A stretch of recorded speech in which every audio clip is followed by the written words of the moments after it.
Welcome to the world of science fiction, where incredible tales come alive. Sit back and enjoy the journey. Imagine waking up in a studio apartment that smells like stale pizza and despair, only to find out by lunch that you own a solar system. Now imagine the catch is that you have to marry a woman who looks like a supermodel dipped in stardust, but she legally has the right to vaporize you if you chew too loudly. Welcome to the worst best day of Leo's life. If you want to see how he survives or if he gets vaporized, make sure to smash that like button and subscribe. Let's get into the story.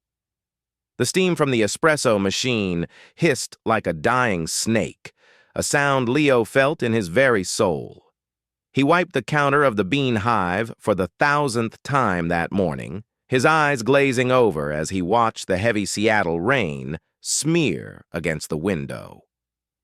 He was 26, had a degree in communications that was currently being used to communicate the difference between a macchiato and a latte, and his bank account had 2 digits, one of which was a 0. Leo, table 4, needs a refill. And stop daydreaming or I'm docking your tips. His manager, a man whose personality was comprised entirely of stress and hair gel, barked from the back office. Leo sighed, grabbing the coffee pot. He was a master of the fake smile. He approached table 4, a couple arguing about whose mother was more intolerable, and poured the coffee with the precision of a surgeon. Just as he turned, the bell above the door jingled. Not the usual cheerful jingle, but a heavy, ominous clang that seemed to silence the cafe. 2 men in suits that cost more than the entire building walked in. They didn't look like coffee drinkers. They looked like they ate coffee shops for breakfast. One of them, a man with silver hair and spectacles that caught the light, scanned the room until his eyes locked on Leo. "Mr. Leo Sterling?" the man asked. His voice was smooth, like polished gravel.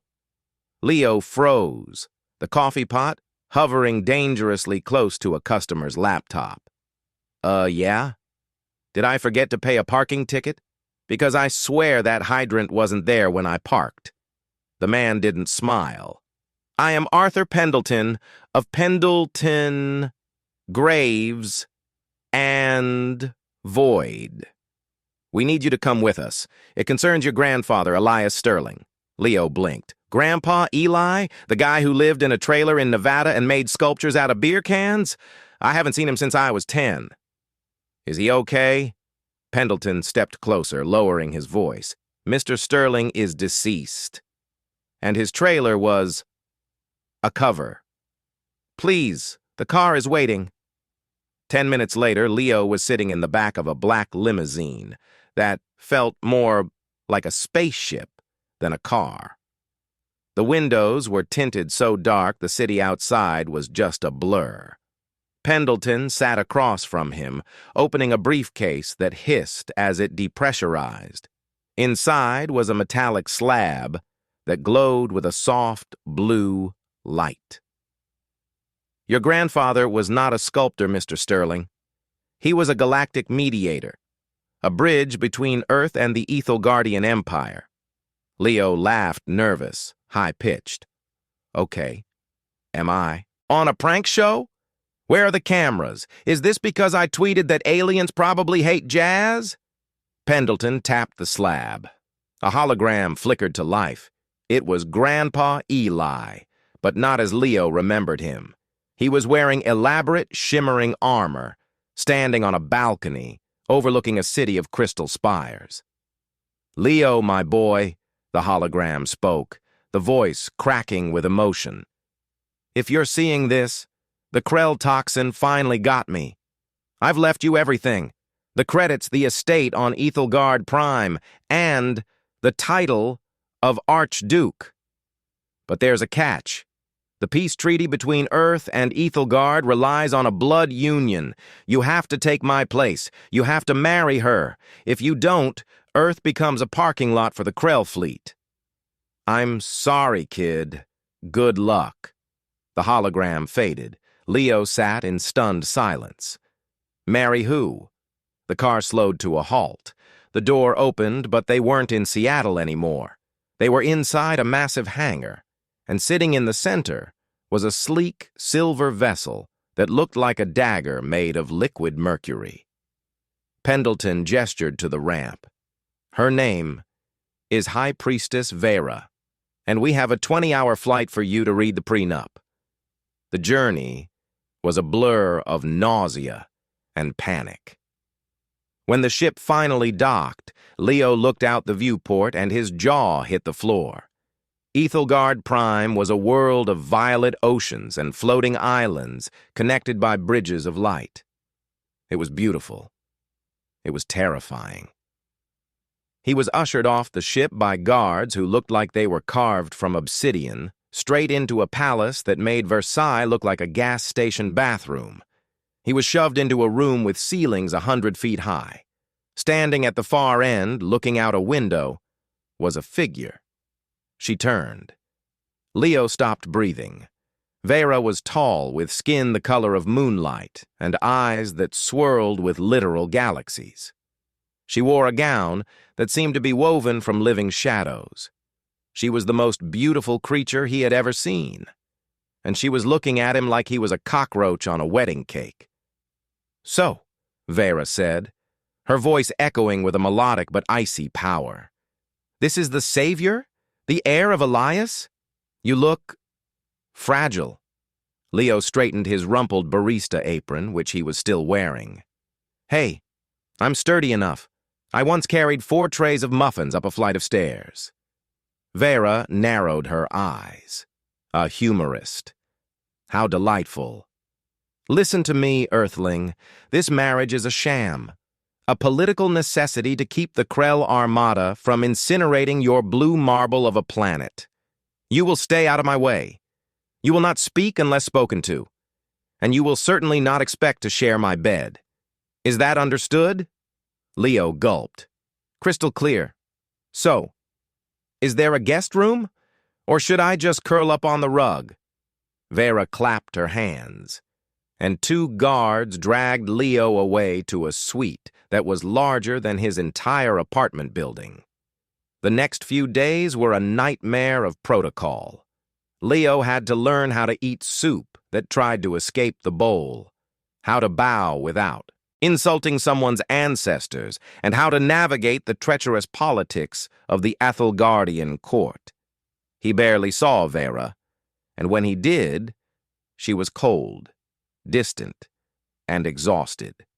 One night, unable to sleep because his bed was hovering 3 feet off the ground, Leo wandered down to the palace gardens. He found Vera sitting on a bench made of singing glass, her head in her hands.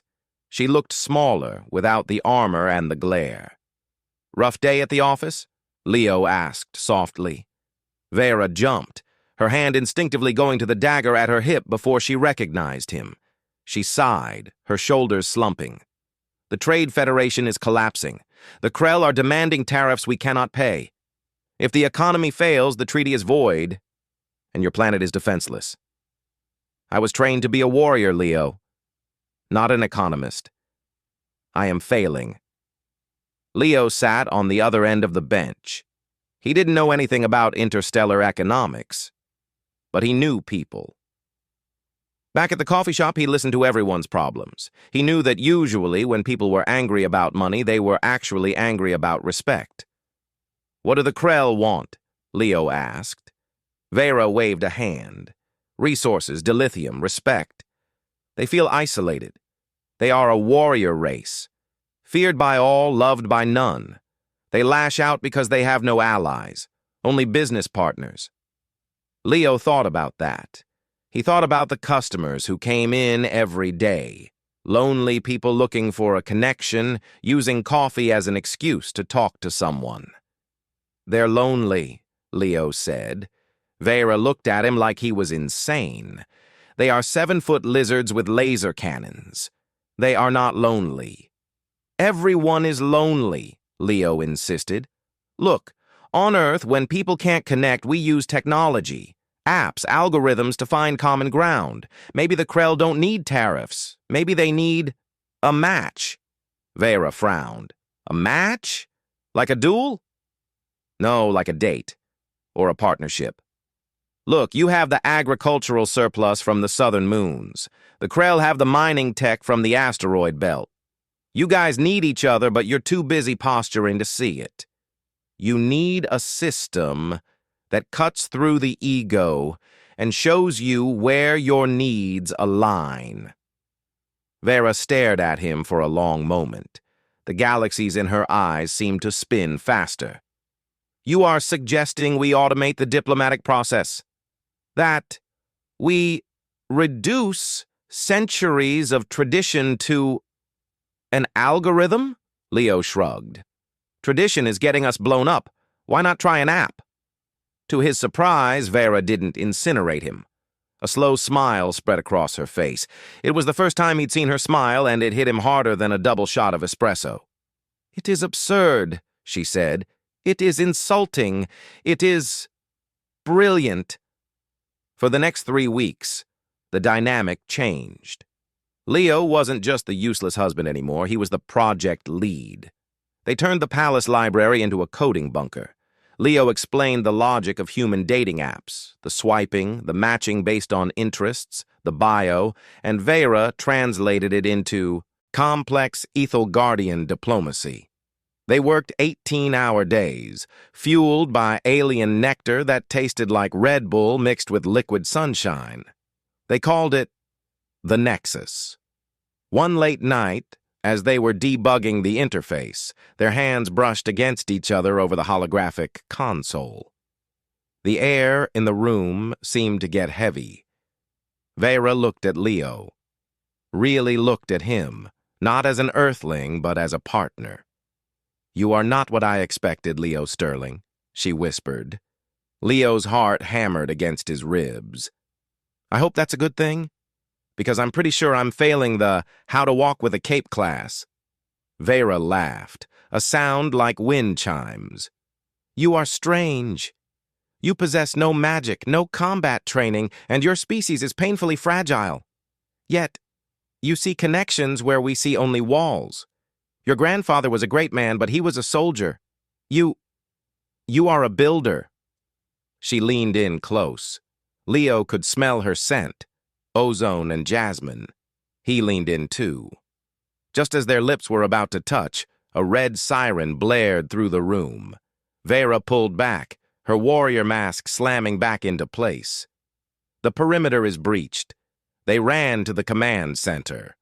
The holographic map showed a massive fleet dropping out of warp speed directly above the capital. It wasn't the Krell, it was the Draconians, a rival faction that had been waiting for Aethelgard to show weakness. They are jamming our communications, Vera shouted over the alarm. We cannot call for aid. Our shields will hold for an hour, but then... Leo looked at the console. The Nexus. It wasn't just a diplomatic tool, it was a communication array. Vera, the Nexus is cloud-based, right? It runs on the subspace frequency? Yes. But it is not a weapon. No, it's a megaphone. Leo's fingers flew across the controls. If we can't call for help, let's make some friends. He routed the Nexus signal through the main transmitter. He didn't target the Draconians. He targeted everyone else. The Krell, the merchant guilds, the independent systems. He uploaded the beta version of the app and sent a mass push notification.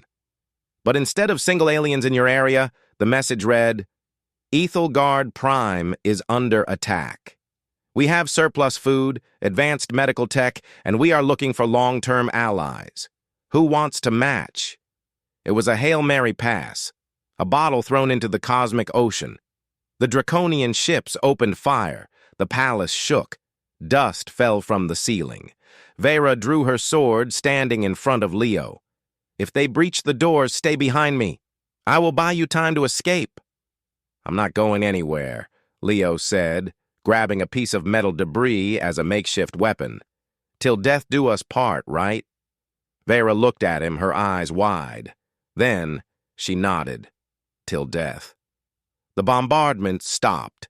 Silence hung heavy in the air. Had they surrendered? Then a new sound filled the sky. The roar of engines, not draconian engines. Leo and Vera ran to the balcony. The sky was filled with ships, hundreds of them. The jagged, rusty hulls of the Krell fleet. The sleek gold cruisers of the merchant guilds. Even the rogue smuggler skiffs were there. They formed a massive wall between the planet and the Draconians. A communication channel opened. The face of the Krell High Warlord appeared. He looked terrifying, scarred and brutal. He looked at Vera, then at Leo. "We received your notification," the Warlord grunted. "The Krell are in need of agricultural support. We accept your match. Now shall we vaporize these draconian pests for you?" Leo grinned, collapsing against the railing. "Swipe right, baby. Swipe right." The battle was short. Faced with the combined might of half the galaxy, the Draconians retreated with their tails between their legs. The celebration that night was legendary. For the first time in history, Krell warriors were drinking with Aethelgardian nobles. The Nexus was live, and matches were happening all over the system. Trade deals were being signed over drinks, alliances forged with a handshake. Leo stood on the balcony watching the fireworks. He felt a hand on his shoulder. Vera was there. She wasn't wearing her armor. She was wearing a simple silk robe, and she looked radiant. "You saved us," she said. "You saved everyone." Leo shook his head. "We saved everyone. I just sent the text. You're the one who built the trust." Vera stepped closer. She took his hand, her skin cool against his. "The Council has ratified our marriage, not as a political necessity, but as a hero's union. You are officially the Arch-Duke of Aethelgard. Does that mean I get a raise?" Leo joked. "It means," Vera said, looking deep into his eyes, "that you are stuck with me. Forever." Leo smiled. "I think I can live with that." This time, there were no sirens. When they kissed, the entire galaxy seemed to stop. It was a kiss that tasted of stardust and coffee, of danger and destiny. The next morning, Leo woke up in the floating bed. Vera was asleep beside him, her arm draped over his chest. He reached for the data pad on the nightstand. The Nexus had over 1 billion downloads. He had a message from his old boss at the Bean Hive asking if he wanted his shift back. Leo chuckled, deleting the message. He carefully slid out of bed, walked to the window, and looked out at his kingdom. He was a long way from Seattle. He had an alien wife, a planet to run, and a galaxy to unite. He turned back to look at Vera, who was stirring awake. "Coffee?" she murmured sleepily. Leo grinned. "Coming right up, Your Highness." 5 years later, the galaxy was a different place. The Nexus had evolved. It wasn't just for politics anymore, it was for everything. People were finding jobs, homes, and yes, love, across species lines.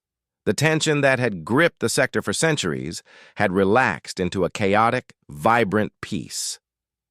Leo walked through the palace halls, a toddler with glowing blue eyes running ahead of him. "Daddy, hurry! The ship is here! Slow down, kiddo!" Leo laughed, scooping up his daughter. She had Vera's eyes and Leo's messy hair.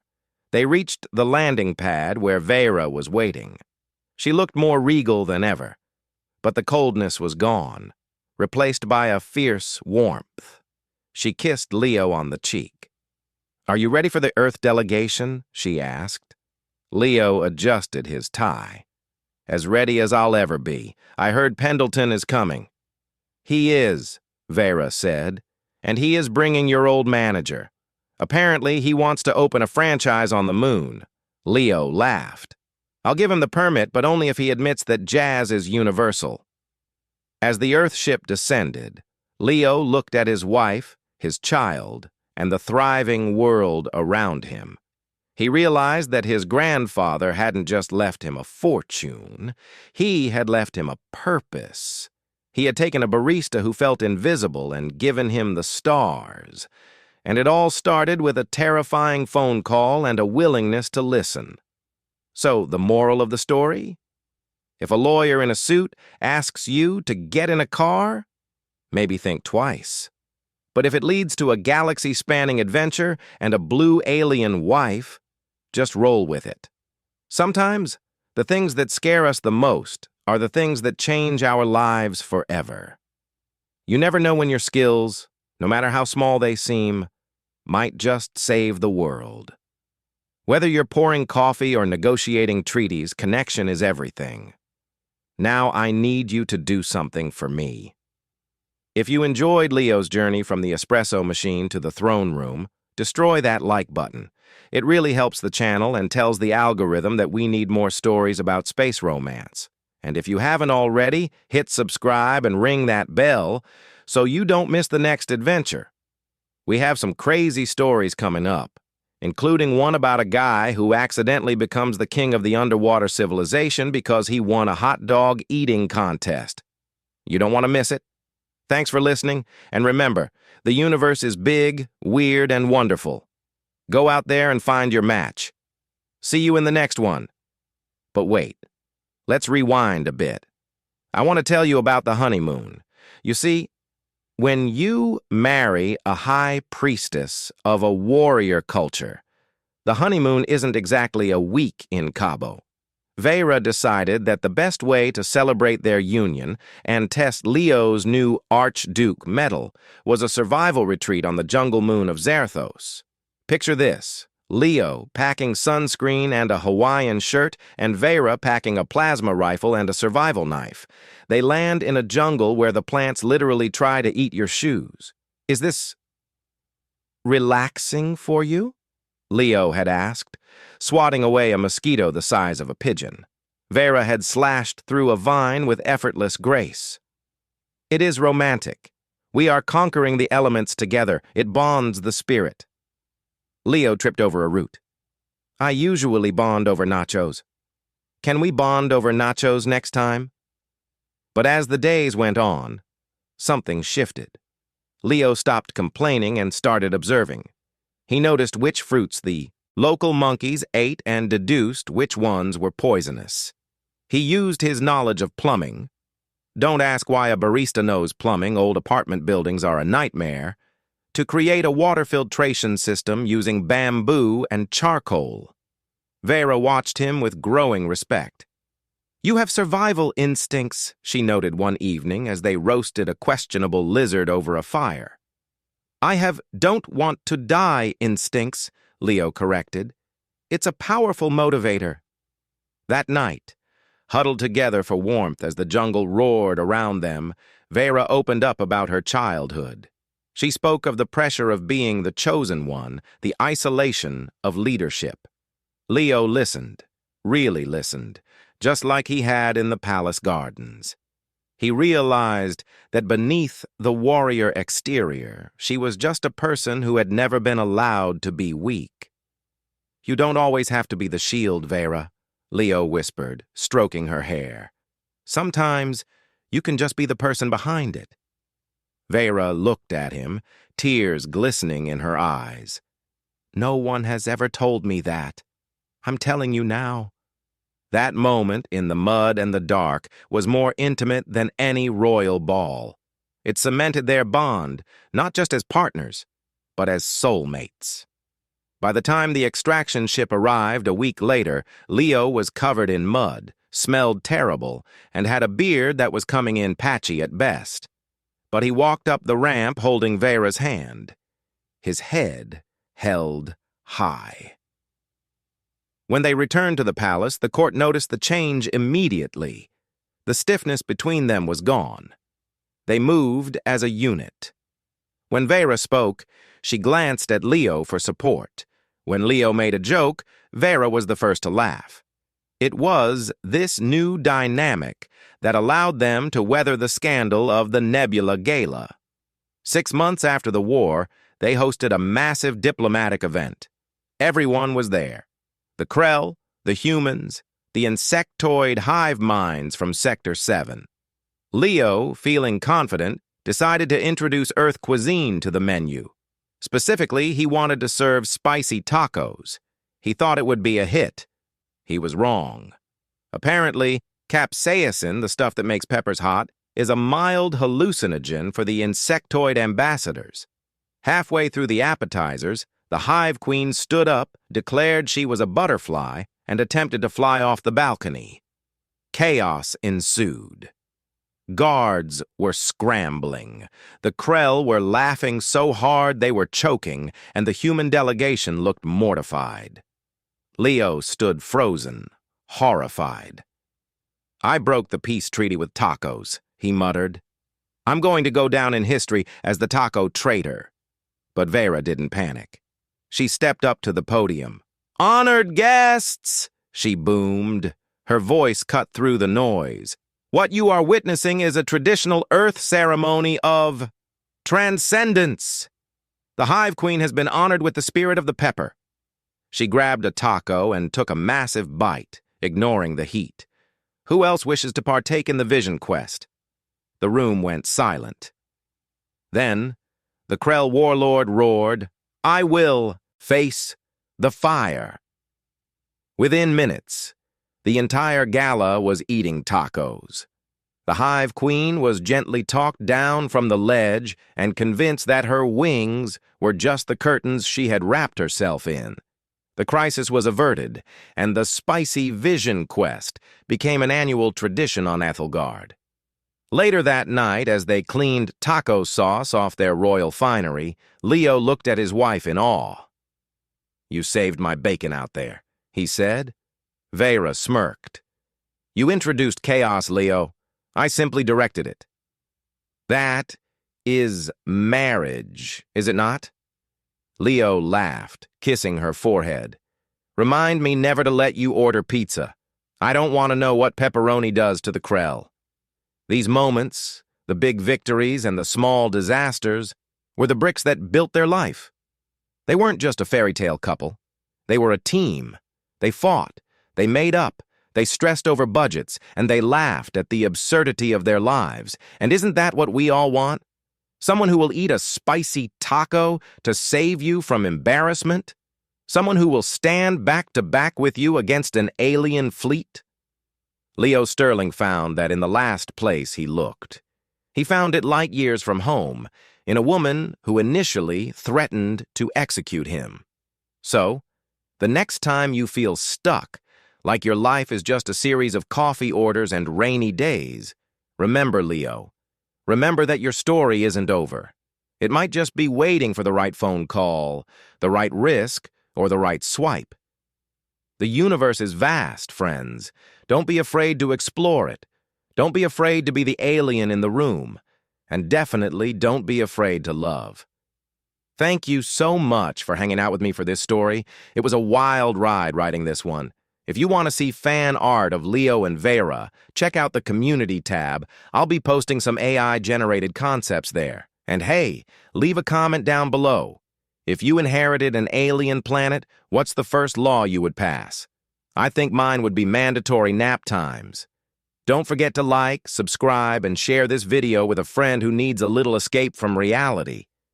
Until next time, keep your eyes on the stars and your feet on the ground, or on a hoverboard, if you have one.